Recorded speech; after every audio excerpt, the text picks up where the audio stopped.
নমস্কার বন্ধুরা, মালার রান্নাঘরে আপনাদের সবাইকে স্বাগত। আজকে বানাচ্ছি ঝিঙে ভর্তা। তো ঝিঙেটা আমি কেটে দিয়ে পরিষ্কার করে নিয়েছি, আর কালো জিরে, রসুন আর কাঁচা লঙ্কা নিয়ে নিয়েছি। তো আসুন রান্নাটা শুরু করি। প্রথমে ঝিঙেটা একটু ভাপিয়ে নেব। অল্প পরিমাণ জল দিয়ে দিচ্ছি।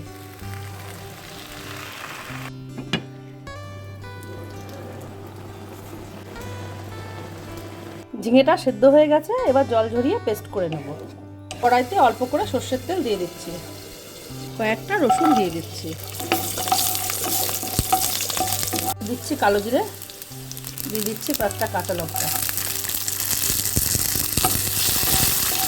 এগুলো ভাজা করা হয়ে গেছে, এবার ঝিঙের সাথে পেস্ট করে নেব।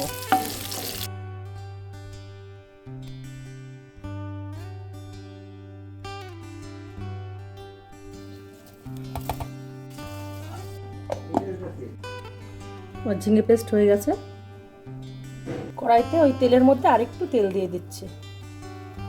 কড়াইতে একটা শুকনো লঙ্কা ছিঁড়ে দিয়ে দিলাম, আর দিচ্ছি সামান্য পরিমাণ হলুদ। এবার পেস্টটা ঢেলে দিচ্ছি।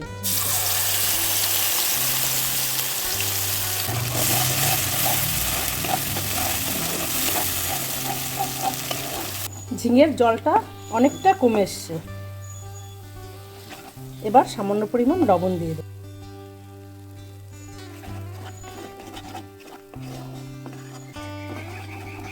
ঝিঙের জলটা পুরোটা টেনে গেছে আর তেল ছেড়ে দিয়েছে, তার মানে রান্নাটা হয়ে গেছে। এবার একটা পাত্রে নামিয়ে নেব। আমার ঝিঙে ভর্তাটা হয়ে গেছে। আপনারা এইভাবে বাড়িতে বানিয়ে খাবেন, গরম ভাতের সঙ্গে অসাধারণ লাগবে। আজ তবে আসি, দেখা হচ্ছে পরের ভিডিওতে। আপনারা সুস্থ থাকবেন, আনন্দে থাকবেন।